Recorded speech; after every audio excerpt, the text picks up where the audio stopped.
Every guitar player at some point or another gets hyper-focused on speed. Speed is a great concept to focus on, but what's easily missed are the simple things that you need to be able to play fast. At least once a week, I'll have a student ask me, well, how fast can you play the scale? And depending on what I've been practicing that day will depend on how I answer. If I've been doing a lot of legato stuff that day, then I'll play something like this. If I've been doing a lot of economy picking that day, then I'll play something like this. And if I've been doing a lot of picking that day, then I'll play something like this.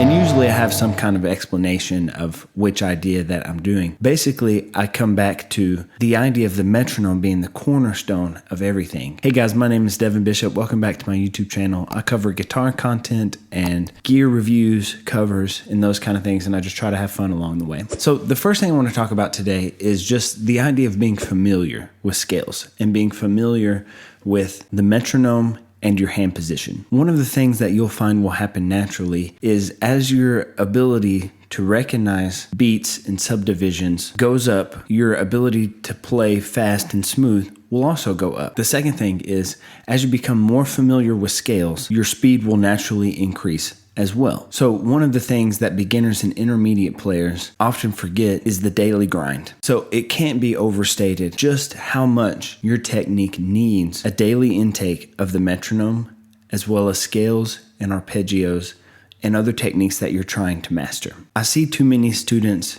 give up on day one. I'll try to teach them something, they'll try to play it, and then they'll fail, and then they won't try again. What should happen is you should continue to try to play it over and over and over again, starting slow, building up speed. And as you become more familiar with the idea, the technique, the notes, your speed will go up, as well as your ability to just play the line smoothly. So the next thing I want to talk about is 3-note per string scales. This is one of those things that as soon as I started practicing, I started seeing just in all the songs that I wanted to play. Back in those days, I was obsessed with Paul Gilbert, and I still love to listen to Paul Gilbert and still love to try to play his stuff, but his technique is just way better than mine. So I'm not able to completely play all that stuff right now, but my technique is going up, and so I have hope that sooner or later I will be able to. This idea of 3-note per string scales I found just all over the place in his playing, and so that led me just to practice it over and over and over again, sometimes just for hours. At the very beginning, I would go through just different scale patterns in different keys, and as I became more familiar with the scale, with the technique, and with the metronome, my speed went up. And so I would play ideas like this. Like if I'm playing G major, I would play a 3-note per string scale like this. And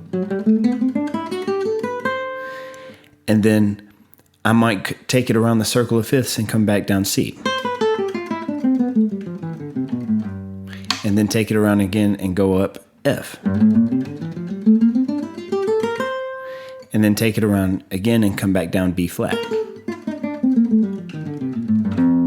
I used to do all 7 positions in all 12 keys to start my day, and at first that would take me hours, but eventually hours turned into maybe 1 hour or 30 minutes. And so this is the first thing that I would give you. If you want to get good at shred picking, you really need to be in it for the long haul, and you need to spend hours a day just picking and playing 3-note per string scales. The next thing is exercises. So little lick ideas that you can practice that you can kind of use everywhere in these 3-note per string scale ideas. The first one I would say is just simply to double the scale so that you have 6 per string, just doubling the 3. So that would be kind of like this.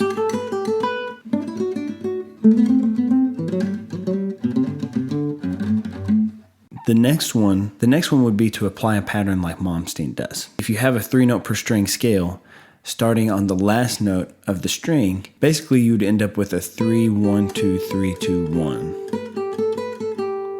And that leads to 6. 1, 2, 3, 4, 5, 6.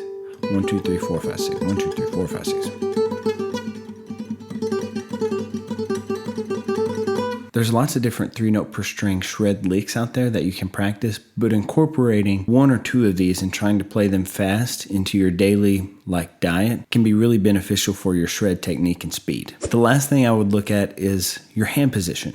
So I have a hand position similar to Paul Gilbert. It's actually just exactly how he advises to hold the pick. There's some YouTube video out there where he talks about how he holds the pick. I started immediately just holding the pick like that, and that was several years ago, and I've still been holding it like that ever since. But as you're looking at hand position, you really want to compare your hand to the hand of a person that you admire and want to play like. I would stick with one. I wouldn't move your hand over here and then move it back over here and just have a bunch of different ways to hold the pick and change your grip all the time. And it seems like a lot of players now have a grip similar to Paul Gilbert, similar to Guthrie Govan. If you watch other famous YouTubers, you'll see them talk about closed grip position and having your hand just resting here. And when I play electric guitar, that works really well. Acoustic guitar, I normally do this like Gypsy, Josco Stephen sort of approach with the pinky down here and then playing with your hand up like this. So in conclusion, I would say the most important thing is consistency. Just across the board, if you can do this stuff daily and rehearse with the metronome, rehearse with scales, and rehearse some licks and exercises, you will improve, but you have to be in it for the long haul. So thanks for checking out this YouTube video. I'll see you in the next one. My name is Devin Bishop, and thanks for watching.